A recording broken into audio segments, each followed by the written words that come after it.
ప్రేమకు విలువ లేదు. ఆయన ప్రేమ మనం వెలకట్టలేనిది. ఏమి చేసినా కానీ ఆయన ప్రేమను మన తనము కాదు వర్ణించడానికి. చదువుకున్నటువంటి దేవుని వాక్యములో దేవుడు లోకమును ఎంతో ప్రేమించను, ఆయన అద్వితీయ కుమారుని మన కొరకు అనుగ్రహించాడు. ఏకైక కుమారుని మన కొరకు అనుగ్రహించాడు. అద్వితీయుడైనటువంటి దేవుడు, సమీపింపురాని తేజస్సులో నివసించేటువంటి దేవుడు, మరి దేవుడు దూతలు కూడా చూడలేనటువంటి ఆయన ముఖ సౌందర్యాన్ని మానవుని పోలికగా, మానవుని స్వరూపంగా ఈ లోకానికి వచ్చి మానవుని యొక్క జీవితాన్ని పాపములో నుండి, శాపంలో నుండి విడుదల కలుగు చేయడానికి కొరకే శిలువలో తనకు తానుగా తన ప్రాణాన్ని అర్పించినటువంటి ఈ శ్రేష్టమైనటువంటి దినాలలో మనం ఉన్నాం. దేవునికి మహిమ కలుగునుగా. హల్లెలూయా. ఈ శిలువ త్యాగం లేక ఈ శిలువ ధ్యానాలు ఏదో ఆచారపూర్వకంగా చేస్తే దానిలో ఉన్నటువంటి ఆ భక్తి భావేంటో మనకు అర్థం కాదు, కానీ ఆత్మానుసారంగా దాన్ని మనం అనుభవించినప్పుడు నిశ్చయముగా ఆయన సర్వమానవారి యొక్క పాప పరిహారార్థమై ఆయన చేసినటువంటి త్యాగం యొక్క విలువేంటూ మనం అర్థం చేసుకోగలుగుతాం. చాలా పర్యాయాలు ఆచారపరమైనటువంటి అనుగుణంలో నడుస్తూ వెళ్ళిపోతున్నాం, కానీ ఆత్మ సంబంధంగా దాన్ని అర్థం చేసుకోగలిగితే యేసు ప్రభువారు మానవాళి యొక్క పాప పరిహారార్థమై ఆయన చేసిన శిలువ త్యాగాన్ని, ఆ శిలువ యొక్క బలియాగాన్ని అర్థం చేసుకోగలిగితే నిజముగా దేవుని ప్రేమేంటో మనం అర్థం చేసుకోగలుగుతాం. యేసు ప్రభువారే చివరకు మానవుని యొక్క పాపములో నుండి విడుదల కలుగు చేయడానికి ఆయనే భూమి మీదకి దిగి రావాల్సి వచ్చింది. ఆయనే భూమి మీదకి దిగి వచ్చి ఆయన ప్రాణాన్ని ఎవరూ తీయలేదు, కానీ తన ప్రాణాన్ని తానే మానవారందరి పాప పరిహారార్థమై తన ప్రాణాన్ని తానే అప్పగించుకున్నాడని దేవుని వాక్యములో మనం గమనించగలం. చదివేటువంటి లేఖన భాగంలో మనం చూసినప్పుడు ఆయన మనల్ని ప్రేమించి మనకు అనుగ్రహించబడ్డాడు. ఎవరి దగ్గరికైనా మనం వెళ్ళినప్పుడు ఏదైనా మరి వాటిని మనం ఏమైనా ఆశించినప్పుడు, వాటిని మనం ఏదైనా అడిగినప్పుడు సహజంగా వారి దగ్గర మనకి ఏమైనా ఇస్తే పలానోళ్ళు ఇచ్చారు అని మనం చెప్పుకుంటాం. అవునా? పలానోళ్ళు మాకు ఇచ్చారండి, పలానా దగ్గరికి వెళ్ళాం, ఇది పలానా చోట ఈ కార్యాన్ని మేము చేసాం కాబట్టి వాళ్ళు ఇది మాకు గిఫ్ట్ గానో లేకపోతే ఇట్లా మాకు ఇచ్చారు అని చెప్పుకుంటాం. అయితే మానవాళ్ళందరి జీవితానికి తన ఏకైక కుమారుని మనందరి కొరకు తండ్రి అయిన దేవుడు అనుగ్రహించాడు. దేవుడికి మహిమ కలుగునుగా. ఆయన అనుగ్రహించడం ద్వారా యేసుక్రీస్తు ప్రభువారి ద్వారా మానవాళి జీవితానికి ఏమేమి అనుగ్రహించబడ్డాయో ఒక 5 మాటలు ఈ రాత్రి నేను మీ జ్ఞాపకంలో తీసుకొచ్చి నా మాటలు ముగించడానికి కొరకు ఆశిస్తున్నాను. ప్రభువునే మన కొరకు అనుగ్రహించాడు. ఆయనే శిలువ యాగముగా, శిలువ త్యాగముగా మన కొరకు తనకు తానుగా అర్పణ చేసుకున్నాడు యేసు ప్రభువారు. ఆ దినాలు శుభదినాలు, ఆశీర్వాదకరమైనటువంటి దేవుడు చేసినటువంటి శిలువ త్యాగానికి సంబంధించిన ఆ పవిత్రమైనటువంటి దినాలు ఉపవసించి దేవుని పాద సన్నిధిలో ప్రతి దినం ఈ 40 దినాలు దేవుని సన్నిధిలో గడపడానికి ప్రభు మనకు అవకాశాన్ని ఇచ్చాడు. దేవునికి మహిమ కలుగునుగా. ఆయన మనకు అనుగ్రహించడం ద్వారా యేసుక్రీస్తు ప్రభువారి యొక్క శిలువ త్యాగము ద్వారా, శిలువ బలియాగము ద్వారా మనకు ఏమి అనుగ్రహించబడ్డాయో 1-2 మాటలు దేవుని వాక్యముల నుండి మీకు జ్ఞాపకం చేయడానికి ఆశిస్తున్నాను.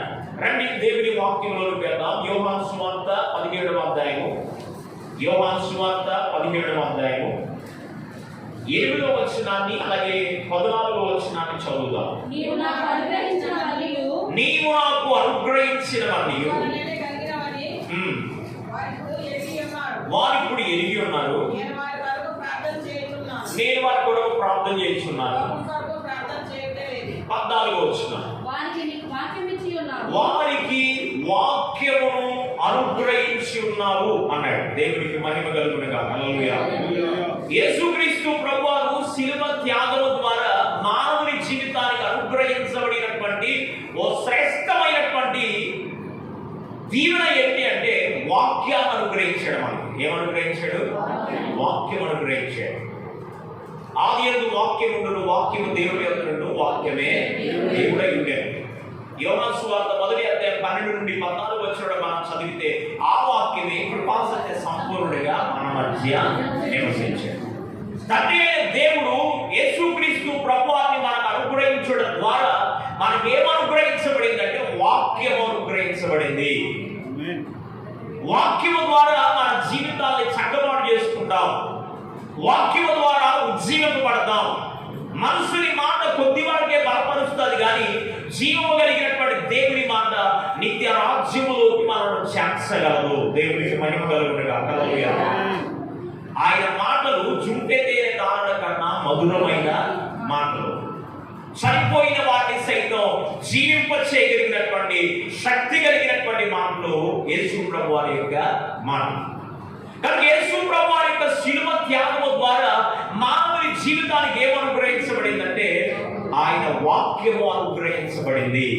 ఆ వాక్యానుసారంగా మనం జీవించగలిగితే, ఆ వాక్యానుసారంగా మనం నడవగలిగితే, ఆ వాక్యాన్ని అనుసరించి మన జీవితాన్ని మనం కట్టుకోగలిగితే యేసుక్రీస్తు ప్రభువారు చేసిన శిలువ త్యాగానికి సంబంధించిన ఆయన ప్రేమను మనం అర్థం చేసుకున్న వారం అవుతాం.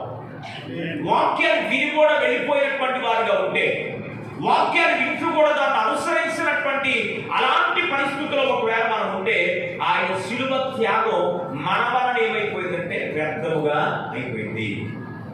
కానీ యేసు ప్రభువారు శిలువ త్యాగం ద్వారా మానవుని ప్రేమించి తనకు తాను అర్పించుకోవడం ద్వారా మానవాని జీవితానికి ఏం అనుగ్రహించాడు అంటే వాక్యమును అనుగ్రహించాడు. రెండో మాట చూపిస్తాను. దేవుని వాక్యంలో యోహాను సువార్త 14వ అధ్యాయము 27వ వాక్యాన్ని మనం చదివితే, యోహాను సువార్త 14వ అధ్యాయం 27వ వాక్యంలో ఉంది, నా శాంతిని మీకు అనుగ్రహించి వెళ్ళుచున్నాను, నా శాంతిని నేను మీకు అనుగ్రహించుచున్నాను అన్నాడు. లోకం ఇచ్చినట్లుగా నేను మీకు అనుగ్రహించలేదు, కానీ మీ హృదయాన్ని కలవరపడనీయకండి అన్నాడు. వెనమనీయవాకండి, కలవరపడనీయవాకండి. కారణం ఏంటంటే నా శాంతి మీకు నేను అనుగ్రహించాను. చాలా మంది వారి యొక్క వ్యక్తిగత ఆత్మీయ జీవితాలు మనం గమనించినప్పుడు శాంతి లేక, నెమ్మది లేక, సమాధానం లేక లోకములో కొట్టుమిట్టాడుతున్నటువంటి ప్రజలందరూ ఉన్నారు. ఒకప్పుడు నా జీవితంలో కూడా ప్రభువును అంగీకరించినప్పుడు నా జీవితంలో కూడా ఏం లేదు, శాంతి లేదు, నెమ్మది లేదు, భయంకరమైనటువంటి పేదరికం. అలాంటి పరిస్థితుల్లో నుండి జీవము కలిగినటువంటి దేవుని సన్నిధిలో సండే స్కూల్లో అక్కోడు చెప్తున్నటువంటి మాటలు అనుసరించి పాటించడం నేర్చుకున్నాను. జీవము కలిగినటువంటి దేవుని మాటలు అనుసరించడం నేర్చుకున్నాను. ఏ మాటలు నాకు ధైర్యపరచలేదు, ఏ మాటలు నాకు శాంతి సమాధానాన్ని కలుగు చేయలేకపోయినా కానీ సండే స్కూల్ అక్కోళ్ళు టీచర్ చెప్తున్నటువంటి మాటలు నేను అంగీకరించడం వలన నా జీవితంలో నిజమైన శాంతి సమాధానాన్ని నేను నా జీవితంలో అనుభవించగలిగాను. దేవునికి మహిమ కలుగునుగా. హల్లెలూయా. అలా ఉన్న శాంతి సమాధానం నా జీవితంలో అనుభవించడం ద్వారా నా స్థితి మార్చబడింది, గతి మార్చబడింది, పరిస్థితి మార్చబడింది.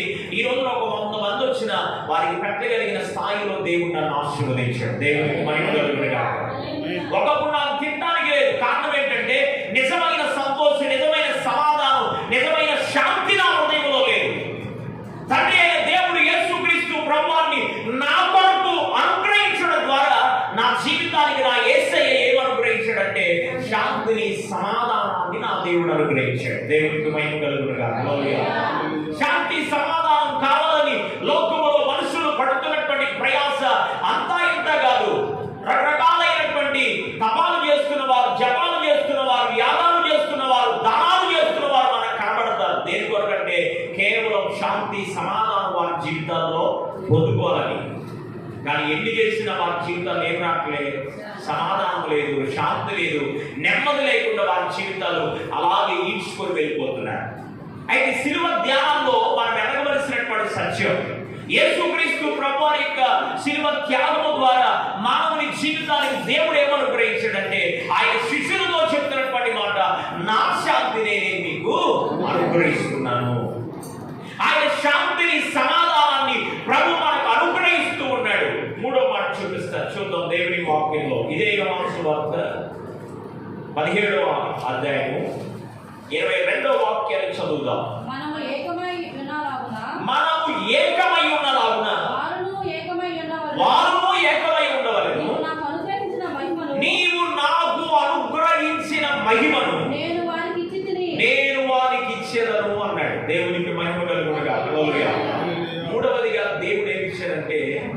మహిమను మనకు అనుగ్రహించాడు.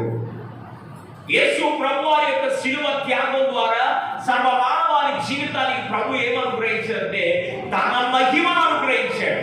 ఆయన ఎవరు సమీపింపలేని తేజస్సులో నివసించేవాడు. కోటి సూర్య కాంతి కన్నా మించినటువంటి కాంతి కలిగినటువంటి వాడు. అందుకని దేవుడి దూతలు కూడా నిన్ను చూడాలి అని ఆశిస్తున్నామయ్య అంటే మీరు నన్ను చూడలేదని చెప్పారు.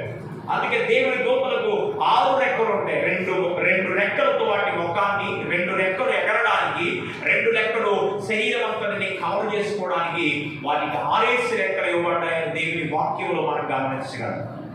సమీపింపడానికి తేజస్సులో నివసించేటువంటి ఆ దేవుడు యేసు క్రీస్తు ప్రభువారి యొక్క శిలువ మరణం త్యాగం ద్వారా మన జీవితాల్లో ఏమనుగ్రహించారంటే ఆయన మహిమ చేత మనల్ని దేవుడు నింపుతున్నాడు. ఆయన మహిమను మనకు అనుగ్రహించాడు. ఆయన మహిమ పరచమన్నట్లుగా దేవుని వాక్యంలో యెషయా ప్రవచన గ్రంథంలో అంటాడు అక్కడ నా మహిమ నిమిత్తం నేను ఏర్పాటు చేసుకున్నాను నా ప్రజలను నా యొద్దకు తీసుకొని రండి అన్నాడు. ఎవరు ఏర్పాటు చేసుకున్నారంట? మనకు దేని కొరకు ఏర్పాటు చేశాడు? దేవుని మహిమ కొరకు ఏర్పాటు చేశాడు. దేవుని మహిమ మన పైన ప్రకాశించాలి. మనం అనేకులకు మహిమకరమైనటువంటి కుటుంబాలుగా, వ్యక్తిగత జీవితాలుగా మహిమకరమైనటువంటి జీవితం అనేకులకు కలిగి ఉండడానికి, మరి అలా ఉండడానికి కొరకే మనకు దేవుడు ఏమనుగ్రహించాడంటే మహిమను ప్రభువు అనుగ్రహించాడు. 4 మాట చూపిస్తారు దేవుని వాక్యంలో మనం జ్ఞాపకం చేసుకుంటే యోహాను సువార్త 13వ అధ్యాయము 15వ వాక్యాన్ని మనం చదివితే నేను మీకు చేసిన ప్రకారం మీరును చేయవలెనని మీకు మాదిరిగా ఇలాగు చేస్తున్నాను అన్నాడు. Praise the lord. హల్లెలూయా. ఏ మాదిరి? అక్కడ మనం చదివితే యేసుక్రీస్తు ప్రభువారు అప్పగింపబడబోతున్నటువంటి ఆ కొద్ది రోజుల ముందుగా యేసు ప్రభువారు ఏం చేశాడంటే తన యొక్క శిష్యుల పాదాలు కడగడం చూస్తా ఉన్నారు. శిష్యుల పాదాలు కడిగితే పేతురు గారు మాట్లాడుతాడు, అయ్యయ్యా నీవు నా పాదాలు కడగడానికి నేను పాత్రుడు కాదయ్యా, నీవు నా కాలు పట్టుకునేది ఏందయ్యా, నీవు సర్వశక్తిమంతుడవయ్యా, గొప్పవాడువయ్యా, సృష్టికర్తమైన దేవుడువయ్యా, నన్ను రక్షించిన వాడు, విమోచించిన వాడవయ్యా, నీవు నా కాలు పట్టుకోవడానికి నేను అర్హుడు కాదయ్యా అంటే పేతురుతో మాట ప్రభు అంటాడు, ఒకవేళ నిన్ను నేను కడగకపోతే నీకు నిత్య రాజ్యములు ఏం లేదు, పాల్గొంపులు లేవు.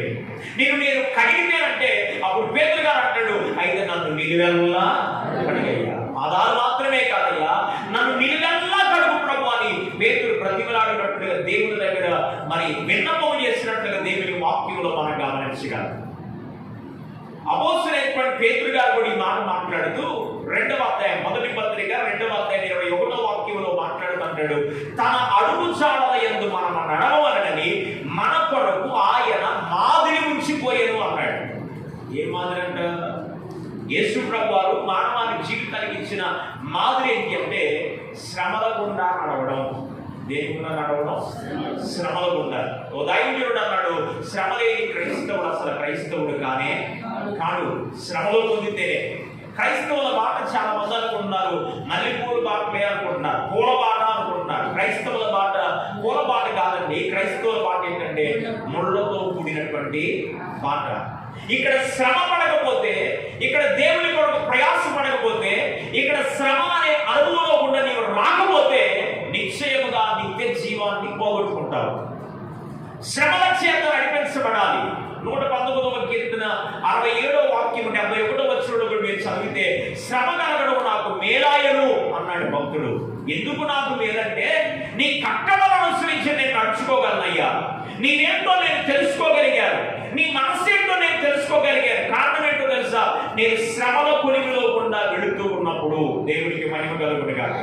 నేను అందులోకి రాగానే నన్ను ఆకర్షించినటువంటి మాట వెనక ఫ్లెక్సిబుల్ దైవజనులు రాశారు, మన అతిక్రమ క్రియలను బట్టి అతడు గాయపరచబడ్డాడు, నలగొట్టబడ్డాడు. యేసు ప్రభు వారి శరీరం అంతటికి 5480 గాయాలైనాయి. 5480 గాయాలు అంటే అంగుళానికి కూడా ఆయన నీ కొరకు నా కొరకు గాయపరచబడ్డాడు, నలగొట్టబడ్డాడు. ఎంత శ్రమ యేసు ప్రభు వారు నీ కొరకు నా కొరకు అనుభవించాడు. మన తల్లి మన కొరకు అలాంటి శ్రమను అనుభవించలే, మన కన్న తండ్రి అలాంటి శ్రమను మన కొరకు అనుభవించలే, మనం ప్రేమించిన వారు మనం అభిమానించేవారు, బెస్ట్ అని మనం చెప్పుకునేటువంటి వారు ఎవరు మన కొరకు అలాంటి శ్రమ అనుభవించలేదు. కానీ యేసు ప్రభు వారు మన కొరకై అంగుళము కూడా తన యొక్క శరీరం అంతయు నాకట్టి చాలా వలె దున్నబడింది. పొలమును కనుక ఒక వ్యవసాయకుడు ఎలా దున్నుతాడో అలాగున యేసు ప్రభు వారి యొక్క శరీరం రాను వారి చేతుల్లో కొరడాల దెబ్బలతో ఆయన యొక్క శరీరం అంతా నాకట్టి చాలా వలె దున్నబడిందని దేవుని వాక్యంలో మనం గమనించగలం. అలాగున ప్రభు వారు శ్రమను అనుభవించారు కనుక, అలాగున శ్రమలో ఆయన కొనసాగి వెళ్ళాడు కనుక తండ్రి అయిన దేవుడి కుడి పార్శ్వమున కూర్చుండి నీ కొరకు నా కొరకు విజ్ఞాపన చేస్తూ, అయ్యా శ్రమలలో నా పిల్లలు ఉన్నారు, శ్రమలలో నన్ను వెంబడిస్తున్న బిడ్డలు ఉన్నారు, శ్రమల గుండా వారు నడుస్తున్నారయ్యా, వారికి నీ కాపుదల అనుగ్రహించయ్యా అని మన కొరకు అహర్నిశల ఆయన ప్రార్థిస్తూ ఉన్నాడు. దేవునికి మహిమ కలుగునుగా. హల్లెలూయా. ఓ భక్తుడు ప్రార్థన చేస్తున్నాడంట. ప్రార్థన చేస్తూ ప్రభువా, అసలు నీవు నాతో ఉన్నావా, నువ్వు నాతో ఉన్నావా లేదా, ఆ సంగతి ఏంటో నాకు కొద్దిగా తెలియపరచయ్యా అని అడిగాడంట. అడిగితే ఈయన ప్రార్థన చేస్తూ ఉండగా దర్శనంలో దేవుడు చూపిస్తున్నాడు, ఈయన నడుస్తూ ఉన్నటువంటి నడక పక్కన ఇంకొక 2 కాళ్ళు అడుగులు కనపడుతున్నాయి అంట. అంటే ఇద్దరు నడిస్తే 4 కాళ్ళు పడతాయి, అంతేగా 4 పాదాలు. ఒక వ్యక్తి వెళ్తున్నాడు, ఆ వ్యక్తి పక్కన ఇంకొక 2 కాళ్ళు వెళ్తా ఉన్నాయి. అది ఎలా ఉందంటే మెత్తని ఇసుక, ప్రమాదమేమి లేనటువంటి ఇసుకలో ప్రశాంతంగా ప్రయాణం చేస్తూ వెళ్తున్నాడు. ఈ భక్తుడు అనుకున్నాడు, ఆహా, నిజంగా నేను అడిగిన దానికి నా దేవుడు నాకేం చూపించాడంటే రుజువు చూపించాడు. మరికొద్ది కాలం అయిన తర్వాత భయంకరమైనటువంటి శ్రమలో ఉన్న సేవకుడు ప్రయాణం చేయవలసి వచ్చింది. భయంకరమైనటువంటి పరిస్థితులు గుండా దైవజనుడు ప్రయాణం చేయవలసి వస్తే అప్పుడు మరలా తిరిగి ప్రార్థన చేశాడంట, ప్రభువా, మామూలుగా ఉన్నప్పుడైతే సుఖములైతే నీవు నాకు తోడుగా ఉన్నావు, కానీ ఇప్పుడు అసలు నా శ్రమలో నీవు తోడుగా ఉన్నావా లేదా నువ్వు నాకు తెలియపరచయ్యా అని ప్రార్థన చేశాడు. ఎప్పుడైతే జీవము కలిగిన దేవుని సన్నిధిలో భక్తుడు ప్రార్థన చేస్తూ వచ్చాడో ఆయన ప్రార్థనలో దర్శనంలో కనబడుతుందంట 2 కాళ్ళు మాత్రమే, 2 అడుగులు మాత్రమే అనుకుని అంటారు. ఎలా ఉంది ఆ మాట అంటే ముళ్ళ మాట, రాళ్ళు, మరి బాగా షైన్ గా ఉన్నటువంటి రాళ్ళు, దిగబడిపోయేటువంటి రాళ్ళు ఆ ప్రాంతం అంతా ఉన్నాయి. ఆ ప్రాంతంలో 2 కాళ్ళు మాత్రమే నడుస్తా వాటిని వెళ్ళడం చూపించాడు. ఇప్పుడు ఈ తుల్లిపడి లేసి అంటున్నాడు, అయ్యా, మెత్తడిస్కులో మంచి నేల నడిచేటప్పుడు ఎవరు నాకు తోడుగా ఉన్నావు, నా శ్రమ ఎదురైనప్పుడు, నా కష్టం ఎదురైనప్పుడు, నేను శ్రమల కొలుపులో ఉంటున్నప్పుడు నీవు నాకు తోడు లేవు కదయ్యా అని ప్రభువుని అపార్థం చేసుకున్నాడు.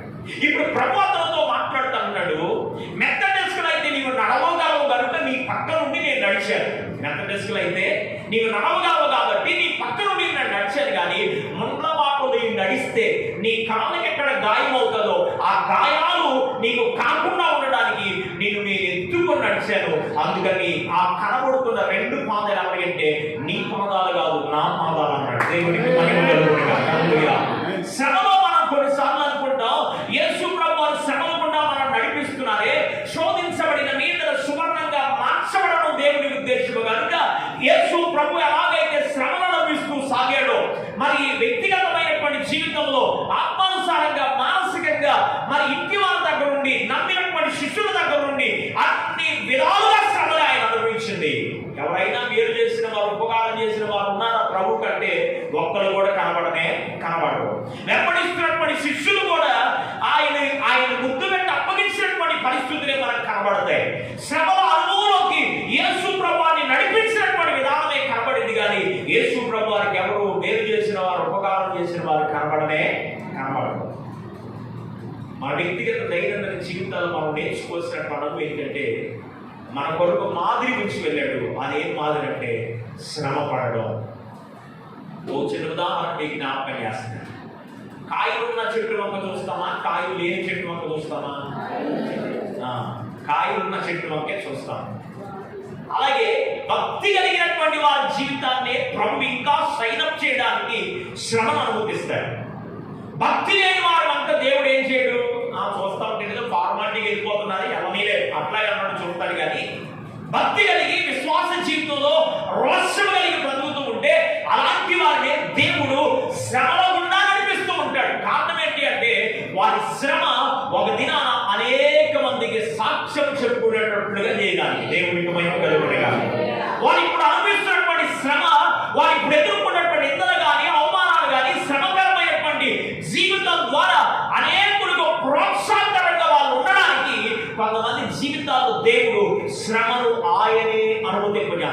ఆయన శ్రమ లేకుండా మన తల వెంట్రుకలో ఒక వెంట్రుక కూడా రాలిపోదు అని దేవుని వాక్యం స్పష్టంగా తెలియపరుస్తుంది. కనుక మనకు మాదిరి నుంచి వెళ్ళాడు. అదేంటి అంటే ఆయన శ్రమలలో మనం కూడా పాలువారవ్వాలి. ఫిలిప్పీయులకు రాసినటువంటి పత్రికలు అంటాడు కదా, ఆయన శ్రమలో నేను పాలువారవడానికి కొరకే నన్ను దేవుడు ఏర్పాటు చేసుకున్నాడు అంటాడు పౌలు గారు. నేను క్రీస్తుని పోలి నడుచుకున్నాను, మీరు నన్ను పోలి నడుచుకోండి. కొరింథీయులకు రాసినటువంటి మొదటి పత్రిక 11వ అధ్యాయం మొట్టమొదటి వచనంలో ఈ మాట అంటాడు, నేను ప్రభువుని పోలి నడుచుకున్నాను కనుక మీరు నన్ను పోలి నడుచుకోండి. ఏంటి ఆయన పోలిక? ఎలా నడిచాడు ప్రభువారు అంటే శ్రమల గుండానే ప్రయాణం చేస్తూ వచ్చాడు. కనుక మన వ్యక్తిగత ఆత్మీయ జీవితాల్లో మనకు మాదిరి నుంచి వెళ్ళాడు. అదేంటంటే ఐదు దానికి, కాని దానికి, చిన్నదానికి, పెద్దదానికి మనం ఏమవ్వకూడదంటే ఏది వచ్చినా దేవునికి స్తోత్రం, ఈ పరిస్థితి దేవుడే నా జీవితంలో అనుమతింపజేశాడు అనుకోవాలి తప్ప వేరుగా దేవుని మనం మాట్లాడుకోకూడదు. శ్రమ రావడం అది మనకు మేలే. యేసు ప్రభువారు పడినటువంటి శ్రమలు మనం ఏం పట్ల ఈ లోకపరంగా భౌతికంగా మరి కొన్ని పరిస్థితులు బట్టో, కొన్ని స్థితిగతులు బట్టో భౌతికంగా కొన్ని పరిస్థితులు మనం అనుభవిస్తున్నామే తప్ప ప్రభు పడినటువంటి శ్రమలు మన జీవితాలు ఎవరు కూడా అలాంటి శ్రమలు లేవు, ఆ స్థాయిలో లేవు. అయితే ఎవరి యొక్క విశ్వాస జీవితాన్ని బట్టి వారిని షైనప్ చేయడానికి, వారి పరిపక్వతలో నడిపించడానికి ఎంత చెట్టుకి అంత గాలన్నట్లుగా ఎవరి విశ్వాస పరిమాణాన్ని బట్టి వారి పరిమాణ స్థాయిలో ఏముంటాయి అంటే శ్రమలు ఖచ్చితంగా ఉంటాయి. వారి పరిమాణ స్థితిని బట్టి శ్రమ అంటే దాని అర్థం ఏంటంటే దేవుని వాక్యం ఉంది యాకోబు పత్రికలో, దేవుడు ఎవరిని శ్రమ పెట్టేవాడు కాదు. శ్రమలు అంటే దానికి కారణం ఏంటంటే 139వ కీర్తన 23-25 వచనాలు మనం చదివితే, 139వ కీర్తన 23 నుండి 25 వచనాలు మనం చదివితే అక్కడ అంటాడు, దేవా నన్ను పరీక్షించి, నన్ను పరిశోధించి, నన్ను పరిశీలించి నీకు ఆయాసకరముగా నేను ఎక్కడైనా ఉన్నానేమో నన్ను గూర్చి తెలుసుకయ్యా అన్నాడు. ప్రైజ్ ది లార్డ్, హల్లెలూయా. అంటే దేవుని ఉద్దేశం ఏంటి అంటే మనల్ని పరిశోధించడం. శ్రమలు పెట్టడం అంటే దాని ఉద్దేశం ఏంటి అంటే దానికి ఖచ్చితమైనటువంటి అర్థం ఏంటి అంటే మనల్ని పరిశీలన చేయడం, మనల్ని పరీక్షించడం, మనల్ని పరిశోధించడం. తద్వారా మనం ఏమవుతామంటే పరిపూర్ణతలోకి నడిపించబడతాం, క్రీస్తు యొక్క స్వారూప్యములోకి నడిపించబడతాం. ఆయన వలె మనం మారడానికి శ్రమలలో గుండా ప్రయాణం చేస్తే ఆయన వలె మనం మారడానికి అవకాశం ఉంది. కానీ ఒకవేళ శ్రమలలో గుండా ఆయన పరీక్షిస్తున్నప్పుడు, ఆయన మనల్ని పరిశోధిస్తున్నప్పుడు, ఆయన మనల్ని పరిశీలిస్తున్నప్పుడు ఈ శ్రమ నా వద్దయ్యా నేను పడలేకపోతున్నానంటే నీవు నిత్య జీవానికి చేరుకులారా ఆ వారసత్వాన్ని పోగొట్టుకున్న వారు అవుతావు. దేవునికి మహిమ కలుగునుగాక. కనుక ప్రభు మనకి ఏమనుగ్రహించాడంటే మాదిరిని గురించి వెళ్ళాడు. ఆయన మాటలో మాదిరి, చూపులో మాదిరి, నడవడికలో మాదిరి, ప్రవర్తనలో మాదిరి. ఎంత గాయపరుస్తున్నా, ఎంత భయంకరముగా మాట్లాడుతున్నా, కేకలిచ్చి కడుపులో ఉన్న చెడుగా అంతా తీసుకొచ్చి ముఖం మీద చూసిన తండ్రి మీరేమి చేస్తున్నారో మీరు ఎరుగరయ్యా, మీరు క్షమించమన్నాడే కానీ నేనేందో చూపిస్తానని ఎక్కడ ప్రభు మాట్లాడదా. ఈ శిలువ ధ్యానాలు, ఈ ఆరాధన కార్యక్రమాలు దేని కొరకంటే యేసు ప్రభు వారి యొక్క స్వారూప్యములోనికి మనం మార్చబడడానికి ఈ ధ్యానాలు. ప్రైజ్ ది లార్డ్, హల్లెలూయా. యేసు ప్రభు వారి యొక్క మాదిరి ఆయన మనకు మాదిరి చూపించాడు కనుక మనం కూడా ఇతరులకు మాదిరికరమైన క్రైస్తవ జీవితాన్ని జీవించడానికి ఈ శిలువ ధ్యానాలు దైవజనుల ద్వారా ప్రభు ఏర్పాటు చేయించాడు. దేవునికి మహిమ కలుగునుగాక. మరొక మాట చూపిస్తాం. దేవుని వాక్యములు మనం గమనించినప్పుడు పరిశుద్ధ గ్రంథమైనటువంటి బైబిల్లో మనం జ్ఞాపకం చేసుకుంటే యోహాను రాసినటువంటి మొదటి పత్రిక 3వ అధ్యాయం, యోహాను రాసిన మొదటి పత్రిక 3వ అధ్యాయం 25-26 వచనాలు మనం చూస్తే అక్కడ అంటాడు ఆత్మను అనుగ్రహించాడు అన్నాడు. ఏమనుగ్రహించాడంటే ఆత్మను అనుగ్రహించాడు. మనం అనుకోవచ్చు మరి ఆత్మ చేత, మరి రోగులకు రాసినటువంటి పత్రిక 8వ అధ్యాయంలో చక్కని మాట అంటాడు, ఎందరూ దేవుని ఆత్మ చేత నడిపించబడతారో వారందరూ దేవుని కుమారుడు, దేవుని కుమార్తెలు అనబడతారు. అంటే ఆత్మ చేత నడిపించబడని వారు ఉన్నారనే కదా అర్థం, అవునా కదా? ఆత్మ చేత నడిపించబడేవారు ఆయన కుమారుడు కుమార్తెలు అంటే వారి యొక్క ఇచ్చను బట్టి నడిచేవారు ఉన్నారని దాని అర్థం, వారి యొక్క తలంపును బట్టి నడిచేవారు ఉన్నారని దాని అర్థం. అయితే యేసు ప్రభువు యొక్క శిలువ త్యాగం ద్వారా మన జీవితాల్లో ఆత్మ నడిపింపును దేవుడు అనుగ్రహించాడు. దేవునికి మహిమ కలుగునుగాక. హల్లెలూయా.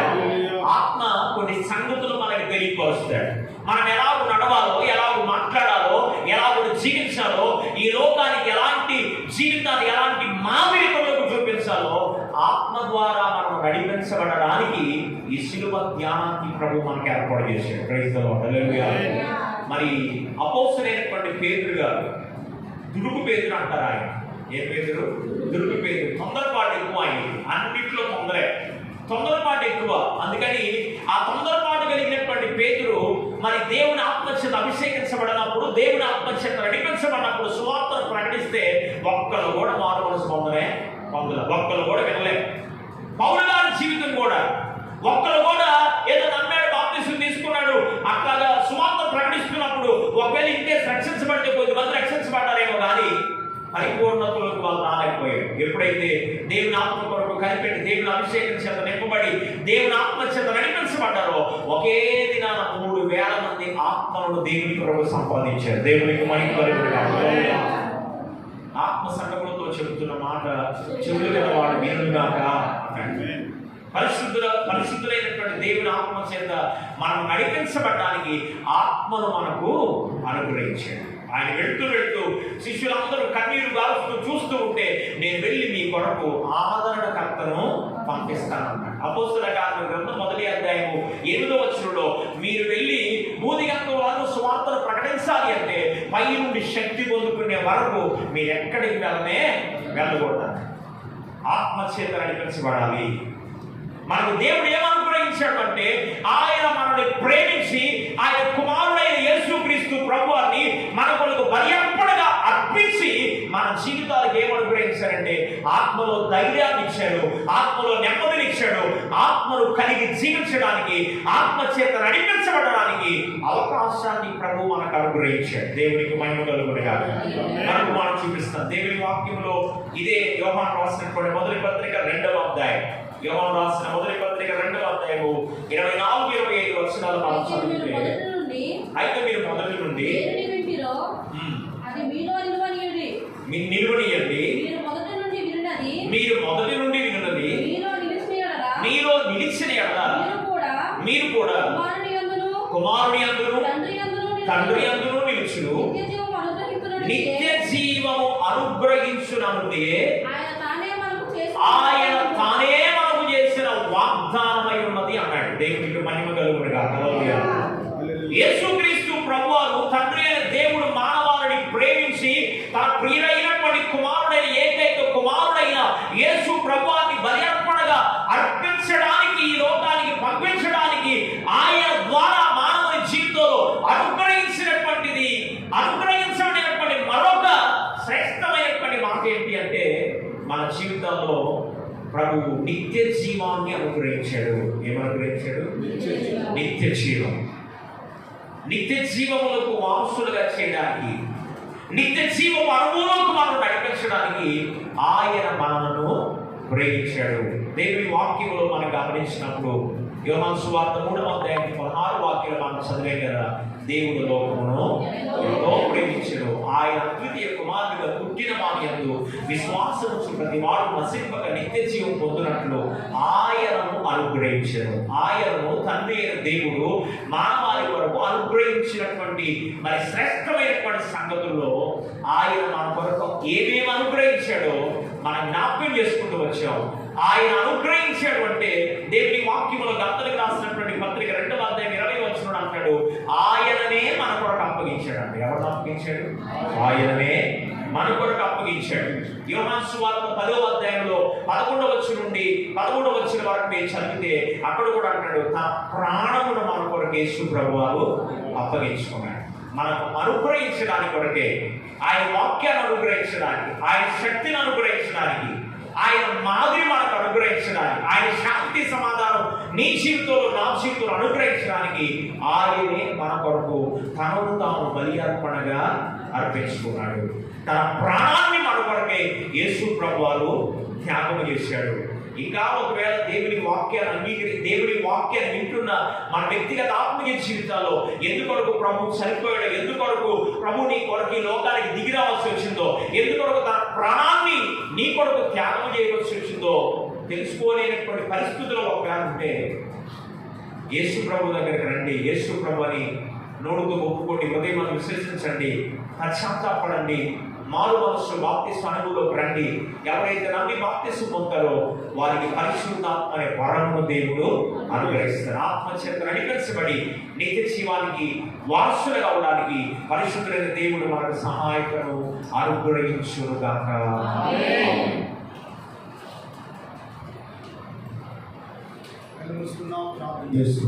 దేవుడి గారి రాత్రికాల సమయంలో దేవుడు తన దాసుని బలపరిచి అభిషేకించి రాత్రి మనకు శ్రేష్టమైన విషయాలు ఆత్మదేవుడు మనతో మాట్లాడి ఉన్నాడు.